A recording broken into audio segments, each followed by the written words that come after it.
yes sir, that's my baby. No sir, don't mean maybe, yes sir, that's my baby now. Just because something is vintage, that doesn't necessarily automatically make it good. Take for example my grandfather's 1920s era banjo ukulele. This instrument was kicking around the house when I was a small child, and I always wondered, why does nobody play that instrument? Well, eventually I grew up and I put strings on it, and I think I've discovered the reason why. It sounds like this. And yet, despite that horrible sound, this instrument did inspire in me a curiosity and a love for music that I still have to this day. My name is Ralph Shaw, and I want to welcome you to my one-man show, The Ukulele and Me. It's a live stage show where I'll take you on a musical tour to find out what it's like to be someone who built his career on the shoulders of the world's friendliest little instrument, the ukulele. Thank you so much, and thank you for coming to my show. Yes, my name is Ralph Shaw, and I'm known also as the King of the Ukulele, which was also the name of my first CD that I released in 1997. So I named myself after my CD. So you can probably tell from my accent where I'm from. Can you guess where I'm from? That's right, I'm from Quebec.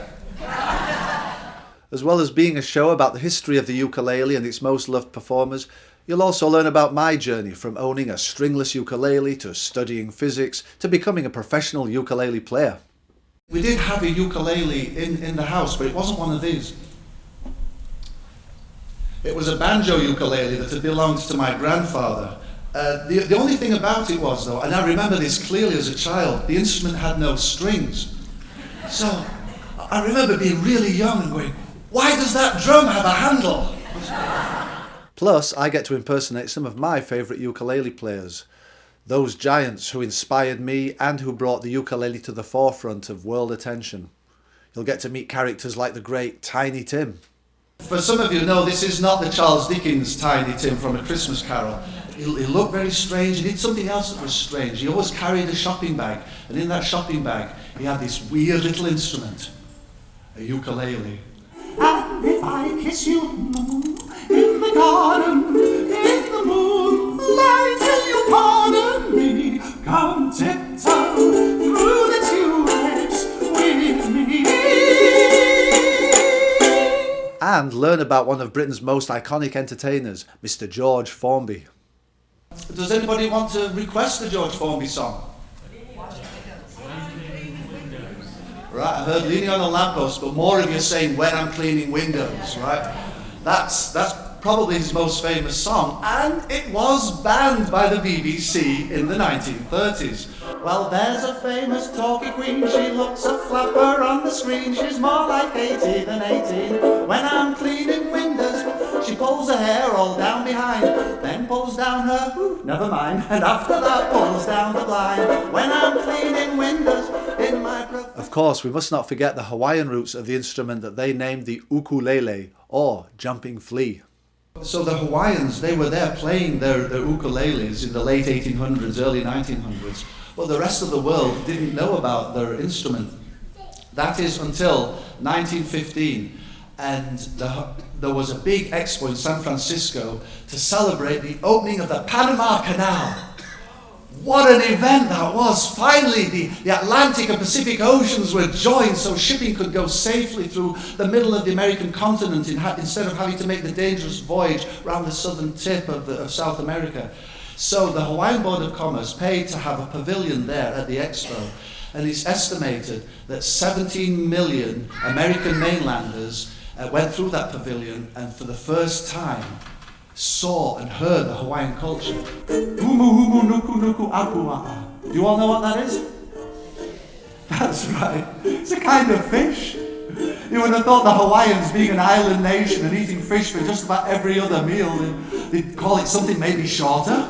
And of course, noisy children are always welcome at my shows. Who's talking? You want to come and sing a song? No? Alright, shut up then. And does anyone still remember Cliff Edwards, also known as Ukulele Ike? He ended up being the voice of Jiminy Cricket in Walt Disney's Pinocchio. If your heart is in your dream, No request is too extreme when you wish upon a star, your dreams come true. But the ukulele is used for much more than just comedy. And this only really changed in the mid-1990s when a big Hawaiian fella called Brother Is did a beautiful recording of Over the Rainbow.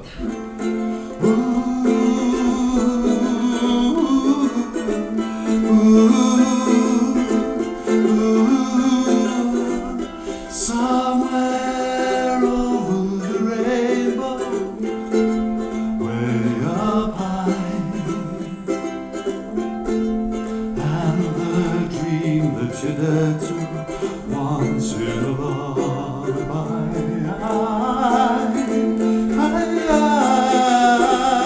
And I also get to tell you about the time that I was inspired by yodeling Stu Clayton.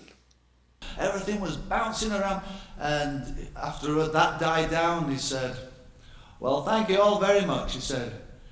"You've made a 76-year-old very happy. Here's another." And he did another one, and the yodeling was even better than the first two. And I thought, that's what people want, isn't it? People want yodeling. And I thought, that's what I need to be able to do. If I can combine yodeling with the ukulele, I'll have a whole new musical art form. I'll call it yodelele music.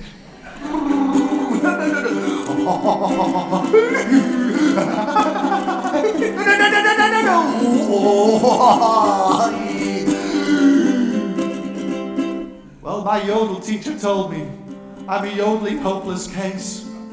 She said I should try bowling, and she'd even recommend a place. But then I must have looked so sad, 'cause she gave me one big kiss. And I released a mighty yodel, which sounded a little like this. And there's even audience participation. But here is the song now everyone knows. Shout out the word free every time I nod my head.